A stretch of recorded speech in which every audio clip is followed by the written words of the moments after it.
আমি আজকে যাচ্ছি সরকারি মুরাপাড়া কলেজে অনার্স দ্বিতীয় বর্ষ ইনকোর্স পরীক্ষা দিতে। ঠিক ওই সময় যাওয়ার পথে রূপগঞ্জ কাঞ্চন থেকে ছেড়ে আসা লঞ্চটি আমাদের নৌকাটি ডুবে দিতে যাচ্ছিল। দ্বিতীয় দিন শিকার হলাম তীব্র ঝড় বৃষ্টির।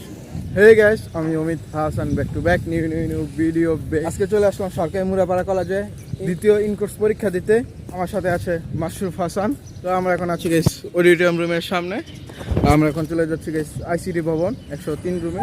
শীতলক্ষা নদী পার হওয়ার সময় রূপগঞ্জ কাঞ্চন থেকে ছেড়ে আসা এই লঞ্চটি দূর থেকে দেখতে অনেক সুন্দর ছিল। হঠাৎ প্রচুর পরিমাণে ঢেউ হওয়ার ফলে আমাদের নৌকাটি ডুবে যাওয়ার পরিস্থিতির শিকার হয়। আল্লাহর রহমতে নৌকাতে থাকা সকল যাত্রী রক্ষা পায়, যেহেতু নৌকাতে প্রচুর পরিমাণে পানি উঠেছিল ঢেউর কারণে। আইসিটি ভবনের সাথে নতুন আরেকটি ভবনের নির্মাণ কাজ চলছে। তো আমরা এখন যাচ্ছি 103 নম্বর রুমে, যেটা ওয়াশরুমের সাথে পড়েছে। এই রুমে আজকে আমাদের দ্বিতীয় ইনকোর্স পরীক্ষা হবে। অনার্স দ্বিতীয় বর্ষর দ্বিতীয় ইনকোর্স পরীক্ষার আজকে হচ্ছে প্রথম দিন। পরীক্ষা দেওয়ার পর আজকে আমি আপনাদেরকে দেখাচ্ছি সরকারি মুরাপাড়া কলেজ। জমিদার বাড়ির এক পাশে রয়েছে একাডেমি ভবন, শহীদ মিনার অন্য পাশে রয়েছে আইসিটি ভবন, অডিটোরিয়াম রুম।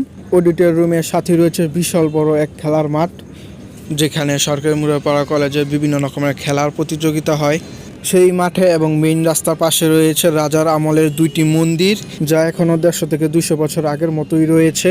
এবং মাঠের সাথে রয়েছে কলেজের ফেমাস জায়গা, যা আমি একটু পরে বলছি আপনাদের। পুকুর পাড়ের শেষ প্রান্তে দাঁড়ালে এই সরকারি মুরাপাড়া কলেজটা দেখতে অনেক সুন্দর দেখায় এবং কি কি আছে সবকিছু অনেক স্পষ্টভাবে দেখা যায়।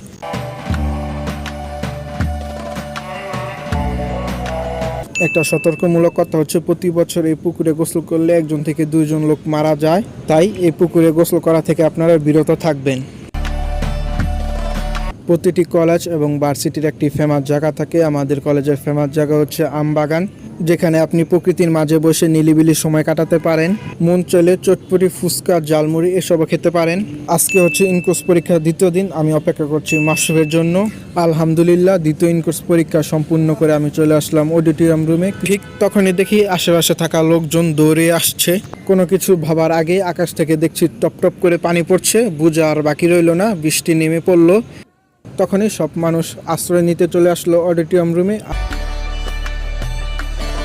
বৃষ্টির যেন থামা কোনো নামগন্ধই নেই, একটু একটু পর পর যেন বাড়তেই চলছে।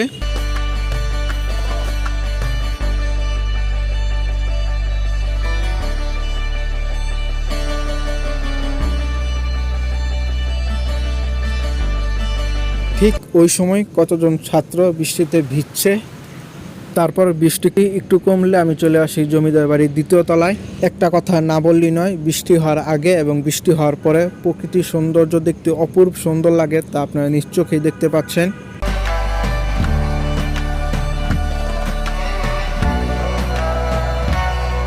বৃষ্টি পুরোপুরি থামার পর আমরা কয়েকজন বন্ধু চলে যাই কলেজের পিছন সাইডটায়।